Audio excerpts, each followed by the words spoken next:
welcome to the next edition of Restoration TV Restoration. That's who we are. We're a part of Kingdom First Television Network.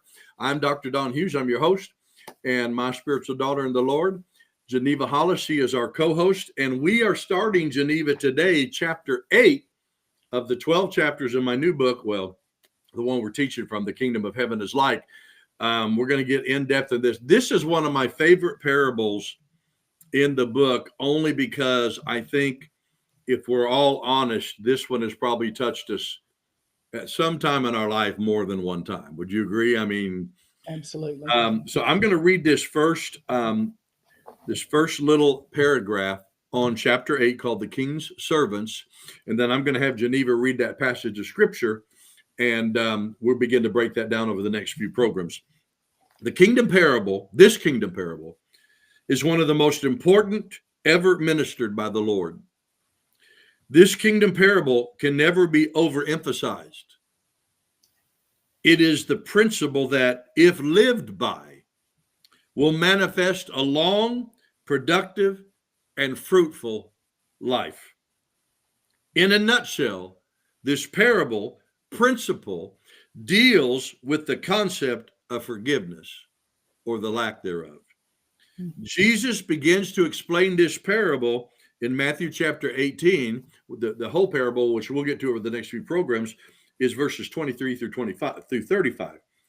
But he does it in response, Geneva, to a question presented by Peter a couple verses earlier.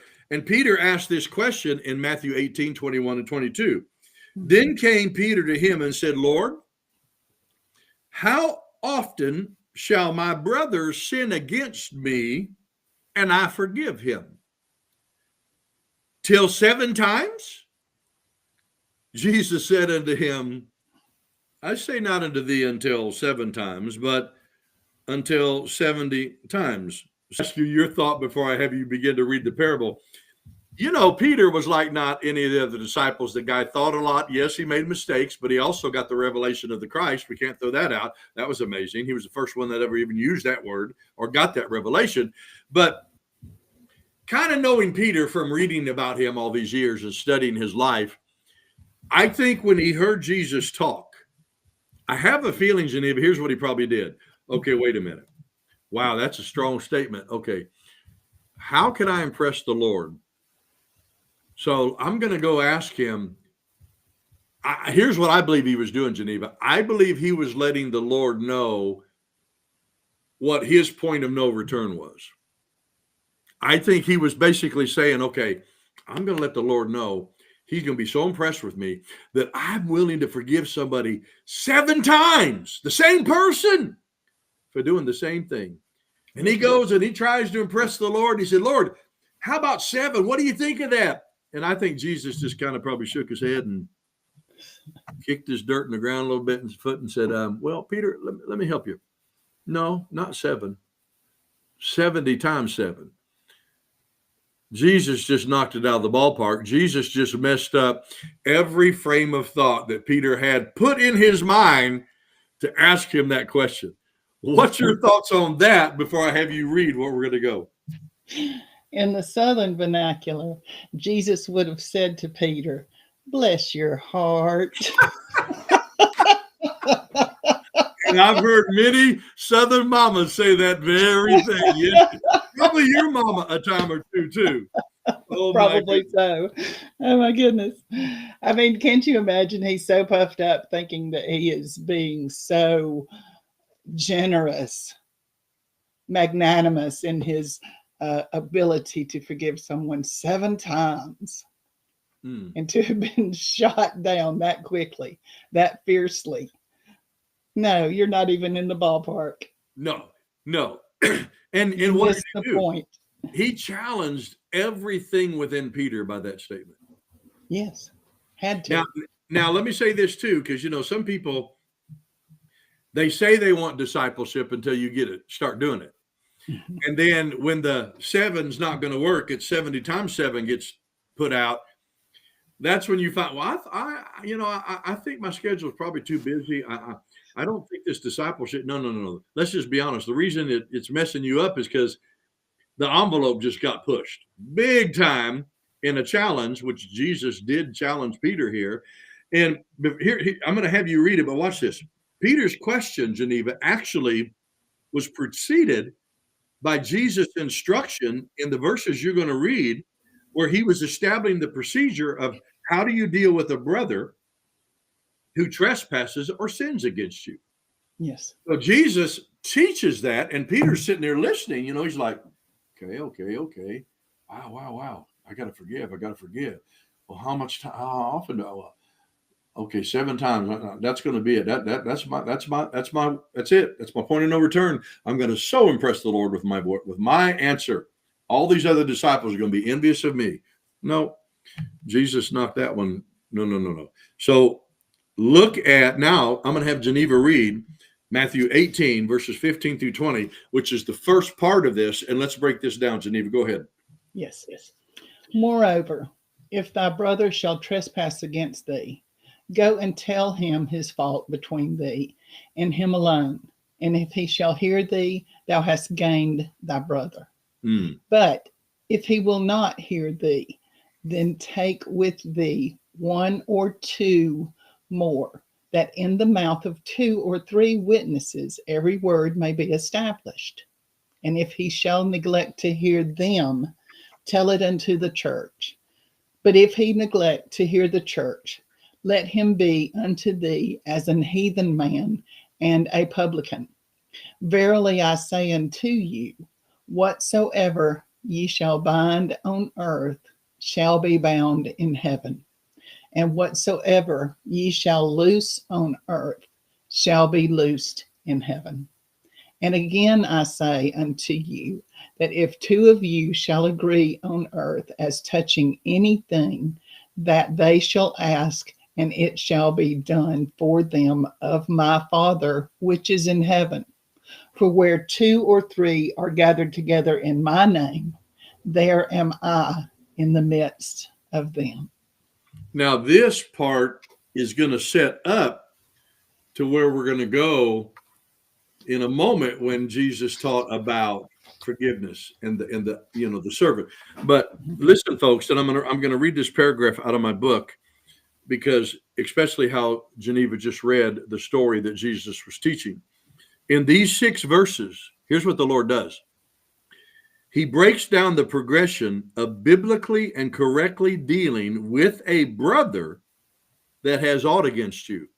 Notice, Geneva, Jesus is teaching about a brother that has aught, not just someone that you casually know. This is a more intimate term than just a friend. It's a covenant type relationship. Yes. I can just see the Apostle Peter, this is what I wrote in the book, as intently listening to Jesus expounds this kingdom principle of forgiveness. Any student of God's word knows Peter's reputation for open mouth, insert foot, and chew, like we talked about. And listen, I can also relate to that in my own life and ministry over the years. His question presented to Jesus that we read to you in verses 21 and 22 has nothing to do, folks, with some mathematical formula, some celestial arithmetic. That's not what it's talking about. I believe that Peter's question to Jesus was revealing Peter's heart condition, Geneva, his point of no return, the limit he was willing to forgive a brother, and possibly hoping that he might impress the master with the 7 times. Then I wrote this: true forgiveness has everything to do with our conduct and our attitude in and during the process. I believe Peter had calculated already in his mind his level of forgiveness, the most he could allow himself to forgive, as stated above, his point of no return. Jesus' response was not because he had a bigger calculator than Peter. No, he was revealing that his ways, come on somebody, are higher than ours, and his thought process is higher than ours. Read that scripture, Geneva, in Isaiah 55. Read those 2 verses. Chapter 55, verses 8 and 9. Pardon me. For my thoughts are not your thoughts, neither are your ways my ways, saith the Lord. For as the heavens are higher than the earth, so are my ways higher than your ways, and my thoughts than your thoughts. Wow. Think about that, folks. Okay, Peter coming up with 7. Those of you that maybe are a little analytical, or let me break it down for you just to consider something that I actually saw and wrote in the book. Okay, Peter said, Lord, how about 7 times? Jesus' answer was no. How about 70 times 7? Well, 70 times 7 is 490. Wow. The best Peter could come up with was 7. Jesus said, how about 490? Now, again, I'm not saying this was some celestial arithmetic. He wasn't being specific. Here's what I believe he was saying, and I wrote this in the book. One of the 4 Gospels, Geneva, when it comes to this story, it said forgiving someone daily 490 times. Ouch. So this is what I wrote. The average person sleeps about 8 hours a day. That leaves 16 hours a day to forgive somebody 490 times in 16 hours. Let me break it down even further. That's literally forgiveness being activated and or released about every 90 seconds. The number 9 in the Bible represents finality and birth. True forgiveness can bring closure to things that need closed and birth something new and fresh. The bottom line, folks, is this. It's not a formula. It's not a mathematical equation. Here's it. Here's what it is. I wrote it in the book. Forgiveness is a way of life. Mm-hmm. Yeah, but Brother Don, you just don't know what he did to me. You just don't know what she did to me. No, I might not, but guess what? He does. And he set the example by this. You know this, Geneva, but watch. He's hanging on the cross to pay for the sins of humanity that came in because of Adam. And what did Jesus say? Forgive them, for they don't know what they're doing. Folks, it's not a math. It's a way of life. Forgiveness is a principle of life. It is a kingdom principle. And I teach it this way, Geneva, for years. You've heard me. When we don't forgive them, we think we're hurting them. That's where deception comes in. That's not true. That person, I guarantee you, or persons have moved on. They're probably not even thinking about you anymore, but you're consumed with it still, night and day, rehearsing it. Watch this. If I could say it this way, reopening that scab or wound, Geneva, over and over and over again. So they never truly bring closure to that situation. How do you see that, hon? Absolutely. You have an open wound until you forgive. And just another layer to that, not only are you wounded, but whatever that they've done, the sin they committed against you, you have tied yourself to that sin. Woo, good word. You are tied to the act through your unforgiveness. My God. And I teach it like this. They hurt me. I'm not going to forgive them. But here's what I'm going to do. And we said this. I'm not going to let anybody ever hurt me like that again. So we build these imaginary walls around us, thinking we're protecting ourselves from any future hurt. Nobody's getting into my space, but let me, can I help you folks? Because I care about you. The wall you've created to keep people out, you're now imprisoned in Mm-hmm. And the only images and graphics, that's on the wall is their face that hurts you. So their sin and their issue is constantly before you, not behind you. Yes. Not behind you. Yeah. So you know what? They've moved on. You're stuck. And now every decision you make in life, and now because of your perception and you thinking that's reality, which is in essence, your perception is not your reality. It's the reality your perception produces. And many times that's not real. But to us it is. So listen, some of the definitions, Geneva, for the word forgive are to dismiss it, to release it. Wouldn't you agree then if one of the definitions for release means it could be baggage, it could be a weight that we're still carrying that God never intended us to carry, and you've got so much weight on your backpack, you can no longer run the race that's been set before you.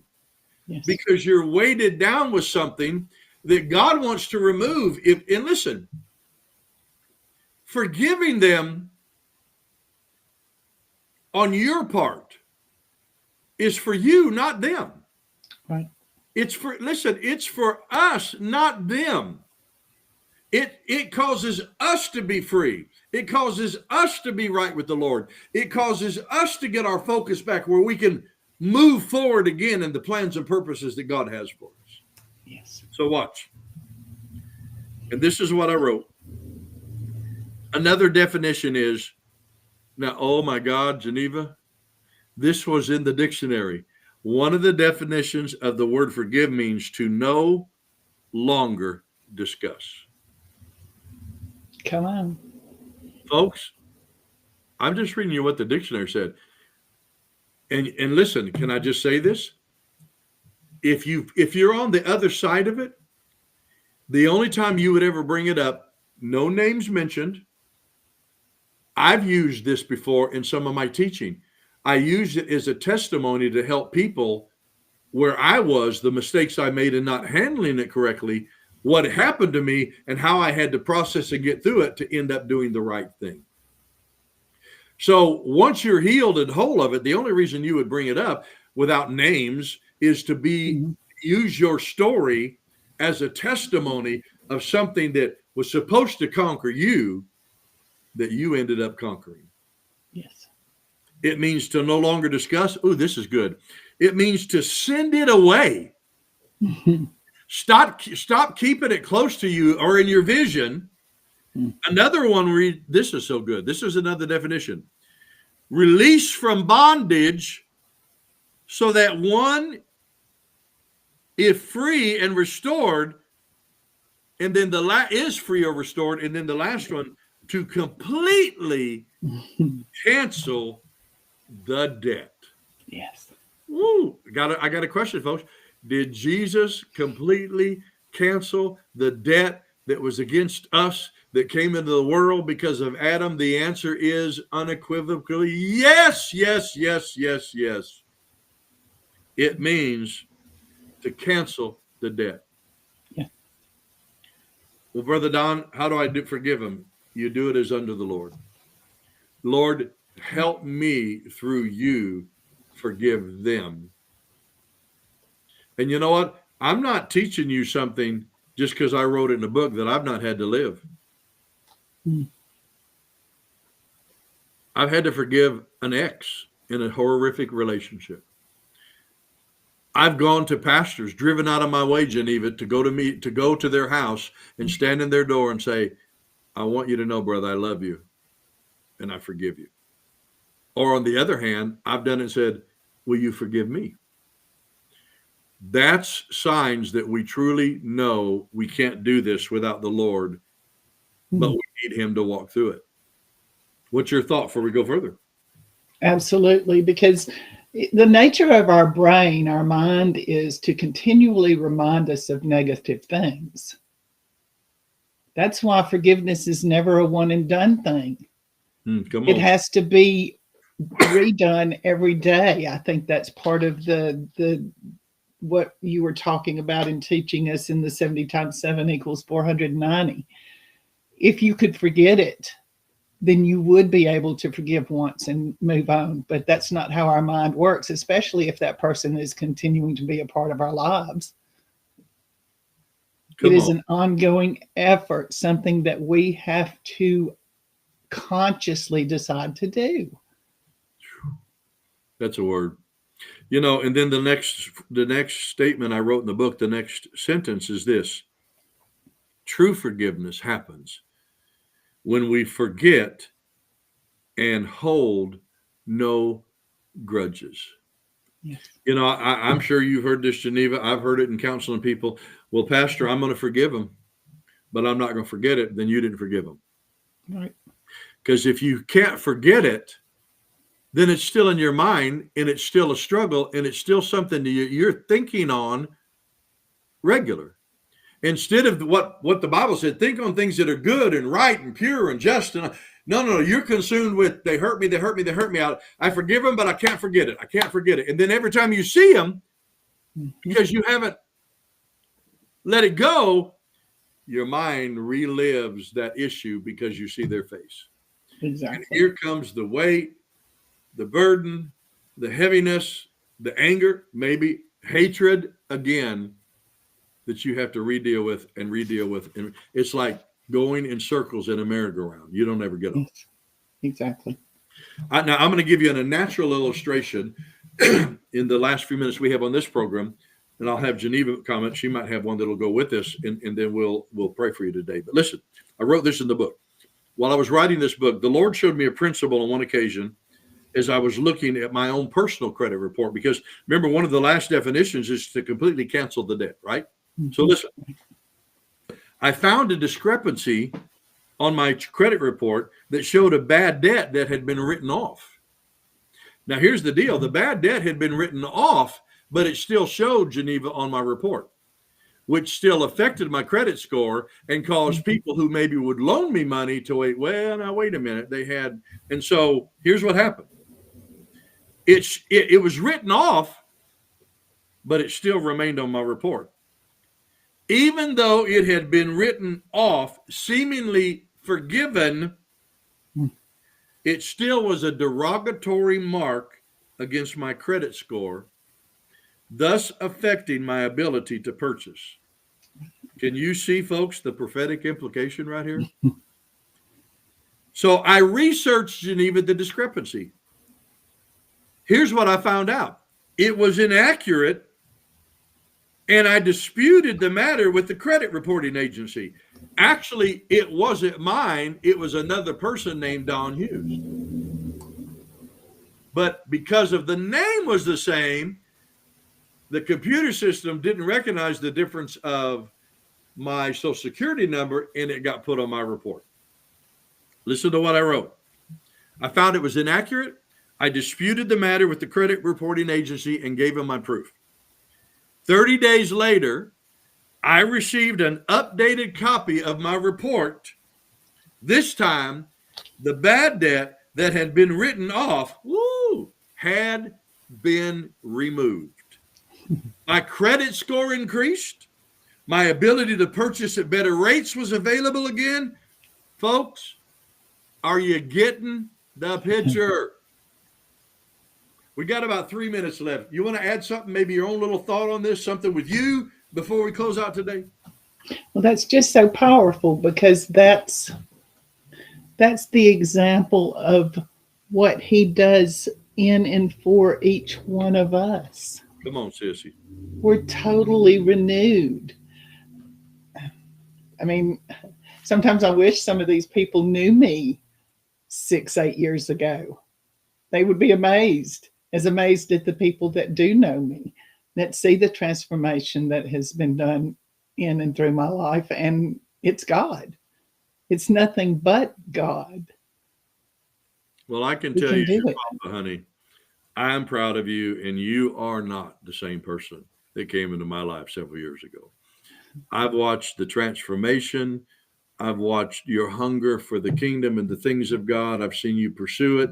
Even now, everything you're doing, there's a kingdom endeavor behind it. I mean, Folks, if you could see her, if I could put you a before and after picture of her before and her now, if you could have seen when she was on some of the original Zooms, she don't talk. The fact that she's co-hosting a worldwide Kingdom television program with me, you all don't know how incredible that miracle and the healing is in her life, because she would be on those Zooms, and while we were speaking, she'd be like this.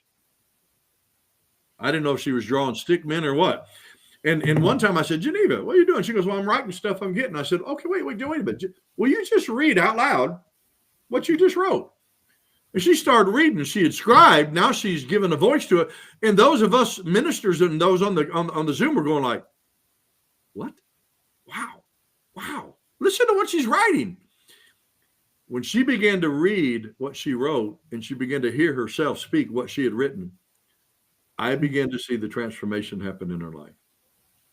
From not even talking to co-hosting with me, being on another woman's program.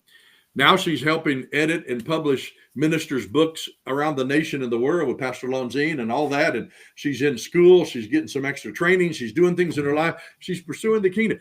Listen. She could be a poster child. I'm going to tell you, so could I, where we've come from and where we're going. You might be totally shocked at this. In high school, when I knew Geneva in English in my junior and senior year, I had to read an oral book report.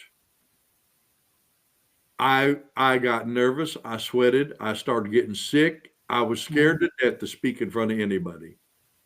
Guess how I conquered it? I did the thing I was afraid of. The next semester, I enrolled in drama. So I would have to get up in front of people and push myself through the process. And look at all these years later.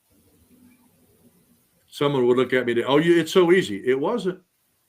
We got about 30 seconds left, hon. Close this out today.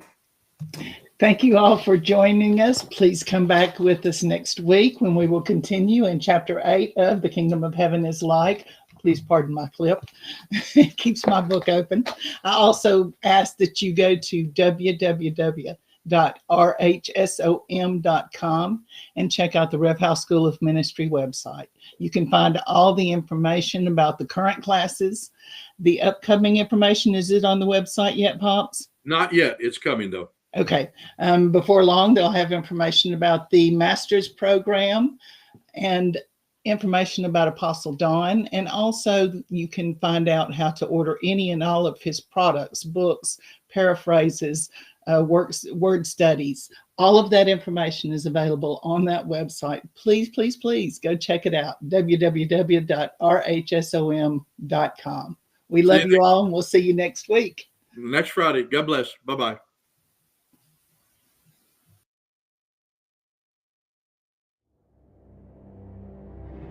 Thank you for watching Kingdom First